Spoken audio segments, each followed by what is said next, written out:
जय जिनेन्द्र। हम सुन रहे हैं संत शिरोमणि आचार्य श्री विद्यासागर मुनिराज जी का पूरा जीवन चरित्र कथा रूप से। उस श्रृंखला की सुनते हैं अगली कड़ी। तो चलिए श्रोताओं, शुरुआत करते हैं मंगलाचरण से। मिथ्या मत के अंधकार से अंध बने थे सब नर नार। मिथ्या मत के अंधकार से अंध बने थे सब नर नार। शिवपथ से ही वंचित होकर भटक रहे थे भव मझधार। पथदर्शक बन आए हैं जो, पथदर्शक बन आए हैं जो महावीर काले अवतार। ऐसे गुरु विद्यासागर को मेरा वंदन बारंबार, मेरा वंदन बारंबार। बोलिए पंच परमेष्ठि भगवान की जय जय जय। आचार्य श्री विद्यासागर मुनिराज जी की जय जय जय। श्रोताओ, हम सुन रहे हैं साधु परमेष्ठि के 28 मूल गुणों में से 7 शेष गुणों के बारे में। आचार्य विद्यासागर महाराज जी के जीवन में ये मूल गुणों की अशेषता कैसी प्रकट हो गई, उन्होंने कितनी दृढ़ता से उनका पालन किया और अपने कर्मों की निर्जरा उन्होंने की, ये सब हम सुन रहे हैं। हमने 7 मूल गुणों में से केशलुंचन, आचैलक्य यानी दिगंबरत्व, अस्नान, इनके बारे में सुना। अब चलते हैं आगे। तो चलिए, चौथा मूल गुण है साधना विकास का सूर्योदय यानी भूमि शयन। मुनिराज निर्जन एकांत में तृणघास या काष्ठ तख्त पर या प्रासु भूमि शिला पर किसी एक करवट से शयन करते हैं, उसे बोलते हैं भूमि शयन। आचार्य श्री कहते हैं, जैन आगम में लिखा है, वैसे सोए उससे भी कर्मों की निर्जरा होती है। आचार्य श्री ने तृण एवं चटाई रूप संस्तर मतलब बिछोना का आजीवन त्याग किया था। वे कहते थे, हीन सहनन के साथ उत्कृष्ट साधना करने पर निर्जरा भी अधिक हो जाती है। 1970 किशनगढ़ राजस्थान में अपने गुरु आचार्य श्री ज्ञान सागर जी महाराज जी के चरण छावतले अपनी साधना वो बढ़ा रहे थे। भूमि शयन मूलगुण का पालन उत्कृष्टता से वे कर रहे थे। चातुर्मास की स्थापना के दिन से ही प्रतिदिन 24 घंटे जमीन पर ही उठना, बैठना एवं शयन करने का उन्होंने कठोर नियम लिया था। सिर्फ प्रवचन करते समय लकड़ी के पाटे पर वे बैठते थे। विहार में भी शरीर से ममत्व रहित होकर बैठते थे, शयन करते थे। ऐसा भूमि शयन, ये मूल गुण आचार्य श्री बड़ी उत्कृष्टता से उसका पालन करते थे और अपने कर्मों की वो निर्जरा करते थे। श्रोताओं, मुझे लगता है ये सिर्फ सुनना नहीं है, हमें तो ये सब मालूम ही होगा, मालूम ही है, लेकिन हम इससे प्रेरित होकर अपने जीवन में उसी तरह हम कैसे ये मूल गुणों का पालन कर सकते हैं। छोटे रूप से भी चलेगा, लेकिन हम कर सकते हैं। ऐसा हमें सोचना चाहिए, जिससे हमारे भी कर्मों की निर्जरा हो जाए। चलिए, अगला 5वां मूल गुण है निर्जरा का प्रवेश द्वार अदंत धावन। अंगुली, उसका मतलब लिखा है अंगुली, नख, दांतों, तृण, पत्थर या छाल आदि के द्वारा दांत के मल का शोधन नहीं करना, यह संयम का रक्षा रूप अदंत धावन व्रत है।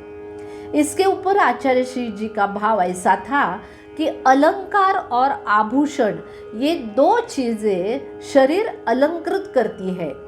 दांत अलंकार में आते हैं, चमकीली दांतों से रूप में निखार आता है, पर साधुओं को दंत मंजन नहीं करना चाहिए। दांतों में अन्नकण फंसा है तो भी नहीं करना चाहिए। आचार्य श्री कभी भी कोई पीड़ा स्वमुख से नहीं बताते थे। जब पीड़ा की पराकाष्ठा हो जाती तो शारीरिक लक्षणों से ज्ञात हो जाता था, पर इस पर भी वे सहजता से उपचार नहीं स्वीकार करते थे। अधिक स्थिति बने तो काष्ठ औषधि का स्वीकार करते। 2008 में रामटेक में उनको दाढ़ों का भयानक दर्द हुआ। 10-12 दिन आहार में केवल पेय पदार्थ ही वे ले रहे थे। चिकित्सकों ने बताया औषधि नहीं लेते तो शुद्ध रूप मंजन दांतों पर रगड़कर 5 मिनट रखना। पर आचार्य श्री कहाँ मानेंगे, ये भी उन्होंने नहीं माना। आचार्य श्री ने सिर्फ मंजन वाले जल से कुल्ला कर दिया। संकोची गुरु ने सोचा, देखो दूसरे के बारे में आचार्य श्री कितने सोचते थे। संकोची गुरु ने सोचा, चौके में इतनी देर कैसे बैठना। देखिए, औषध नहीं, मंजन नहीं, तो दाढ़ों को निकलवाना पड़ा। और सुनो, दांतों को निकालने के लिए ना किसी स्प्रे ना इंजेक्शन का उपयोग।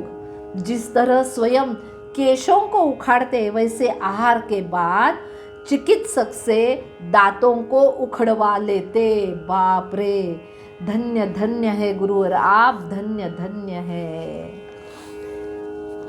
ये सब सुनकर हम क्या बोलेंगे? मैं बोलना चाहती हूँ, परिशहों में निडर होकर सदा पाप से डरते हो। परिशहों में निडर होकर सदा पाप से डरते हो। परम शांत होकर परम शांत होकर के भी नित कर्म संयम से लड़ते हो। दयावान होकर भी गुरु, दयावान होकर के भी गुरु तन को सदा सताते हो। परिशहों में निडर होकर सदा पाप से डरते हो। पापों से डरना चाहिए। हमें क्या सीखना चाहिए इससे? अरे जो पाप हम लोग करते हैं उससे हमें डरना चाहिए, उसका डर हमें लगना चाहिए, नहीं तो कर्मबंध आवश्यक होने वाले हैं और उसका फल हमें भुगतना ही पड़ेगा। तो मुनिराज डरते हैं पापों से, तो परिशहों का निडरता से वो सामना करते हैं, उसमें समता भाव रखते हैं। अब सुनते हैं 6वां मूल गुण, आहार नियंत्रक स्थिति भोजन। उसका मतलब सुनिए, अपने पैरों के रखने की भूमि, अंजलि से गिरने का पात्र रखने की भूमि और दाताओं को खड़े होने की भूमि, ऐसे 3 प्रकार की विशुद्ध भूमि को दृष्टि में रखकर अपने दोनों पैरों को समान स्थापन कर बुद्धिमान मुनियों को दूसरे के घर में जाकर दीवार आदि के सहारे के बिना खड़े होकर कर पात्र में शुद्ध भोजन लेना स्थिति भोजन मूल गुण है। ये इसका अर्थ है, इसका मतलब है। अब देखते हैं इसके बारे में आचार्य श्री जी के क्या भाव थे। आचार्य श्री कहते थे, बैठकर भोजन लेने से आहार संज्ञा बढ़ती है। संज्ञा यानी इच्छा, हमारा मोह, हमारी इच्छा बढ़ जाती है। खड़े होकर भोजन से जीवा इंद्रिया वश में हो जाती है, शारीरिक क्षमता ज्ञात हो जाती है। श्रावक को भी खड़े ही रहना पड़ता है आहार देने के लिए। कोई भी मुनिराज, सुनिए बहुत इंपॉर्टेंट है, कोई भी मुनिराज 2 घंटे 48 मिनट तक आहार ले सकते हैं। तब श्रावकों को भी उस समय उत्कृष्ट सामाई करने का अवसर प्राप्त होता है, जिससे उनकी असंख्यात गुणी निर्जरा होती रहती है। जब हम श्रावक मुनिराजों को आहार देते हैं तभी हमारी कर्मों की निर्जरा होती रहती है, वो भी असंख्यात कर्मों की निर्जरा। तो आहार दान हर श्रावक को अवश्य करना ही चाहिए। आचार्य श्री अब एक अनुभव सुनते हैं, संस्मरण सुनते हैं। आचार्य श्री जी को एक बार पेंड्रा रोड एमपी में पैरों में अचानक असहनीय ऐसी वेदना होने लगी। पैर फैलना मुश्किल हो गया, आसन, उठना बैठना सब मुश्किल होने लगा। जांच में मालूम हुआ उनको हर्पिस जोस्टर नामक रोग हो गया। एक बार ब्रह्मचारी वैयारुत्ति में ब्रह्मचारी भैया ने धीरे से पूछा, आचार्य श्री, इस रोग में कैसा दर्द होता है और आप कैसे सहन करते हैं इसे?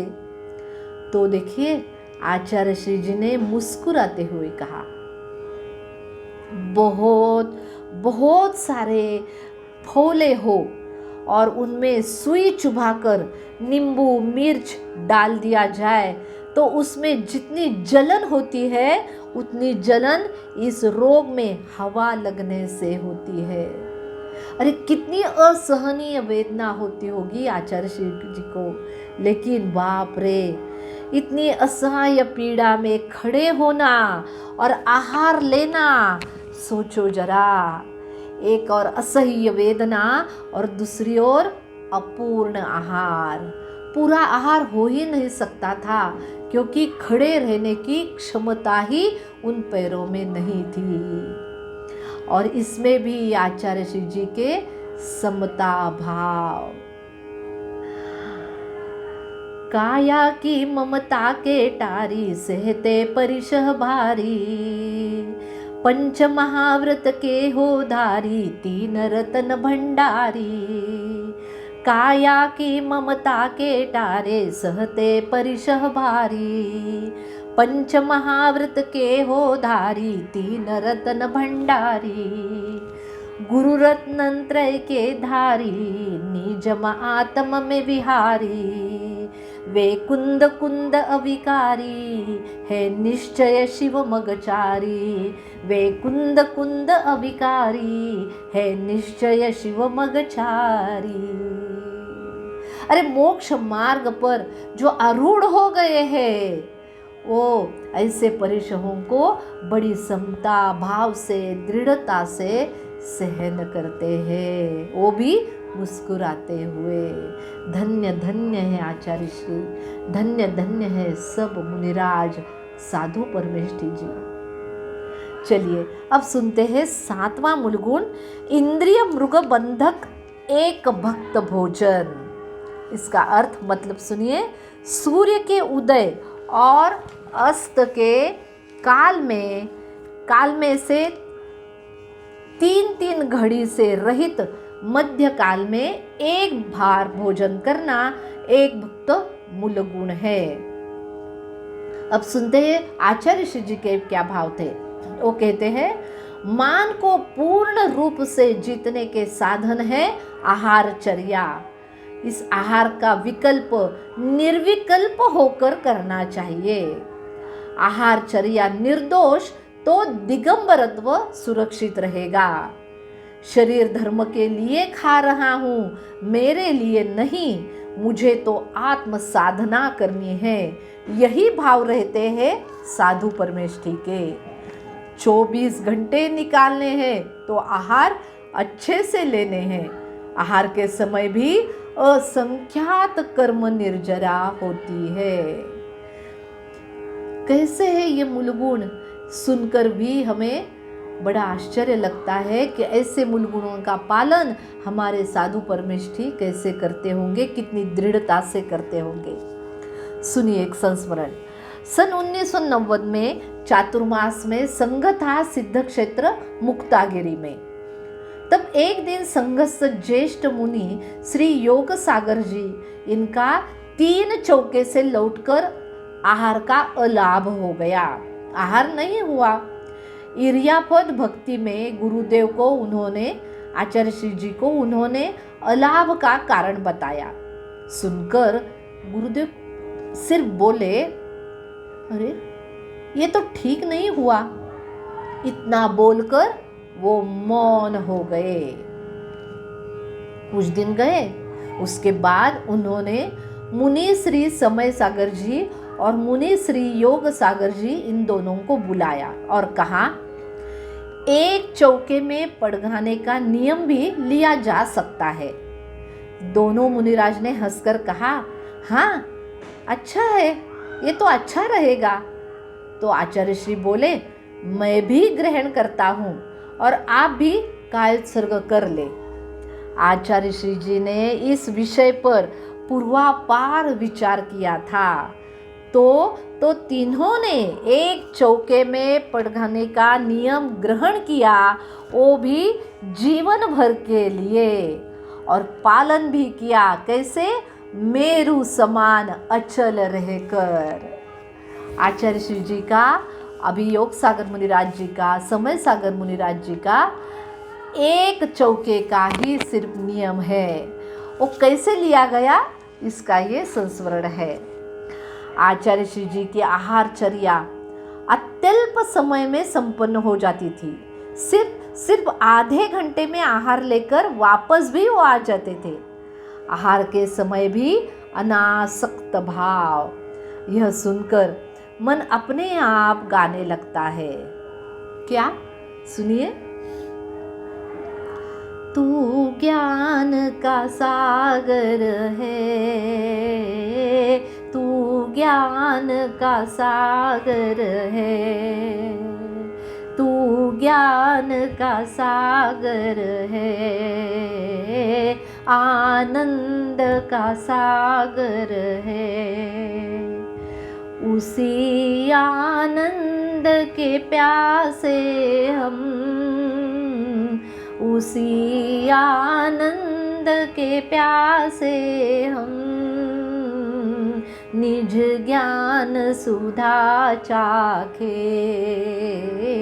निज ज्ञान सुधा चाखे। गुरु अब तेरी कृपा से हम, गुरु अब तेरी कृपा से हम, तू ज्ञान का सागर है, तू ज्ञान का सागर है। बोलिए विद्या गुरु विद्यासागर मुनिराज जी की जय जय जय। श्रोताओं, मूलगुणों का पालन आवश्यक होता है। मूलगुण साधुत्व की कसौटी है। आचार्य श्री संघस्थ मुनिराजों को कहते थे, मूलाचार ग्रंथ को बार बार पढ़ो और अपनी तुलना करो। मूल के बिना कुछ मूल्यमान नहीं। व्यवहार पालोगे तो निश्चय तक पहुंचोगे। यह सब सुनकर हम कहते हैं कि आचार्य श्री शुद्ध स्वर्ण की भांति खरे हैं। उनको इंद्रियां नहीं नचाती, बल्कि वे उनके इशारों पर नाचती थी। मन वचन का योग उनको नहीं भटकाता था। योगों का प्रवर्तन उनकी इच्छा पर निर्भर था। शरीर का प्रत्येक अवयव उनकी आज्ञा का पालन करता था। ऐसे थे हमारे आचार्य विद्यासागर मुनिराज। तो चलिए श्रोताओं, आप सबको सप्रेम जय जिनेंद्र। मिलते हैं अब अगली कड़ी में अगली बातें सुनने के लिए। अब तक तो हमने 7 शेष मूल गुणों के बारे में बहुत अच्छी तरह से सुना है। तो चलिए सबको सप्रेम जय जिनेंद्र। सब जीवों के प्रति क्षमा भाव, मंगल भावना। जय जिनेंद्र।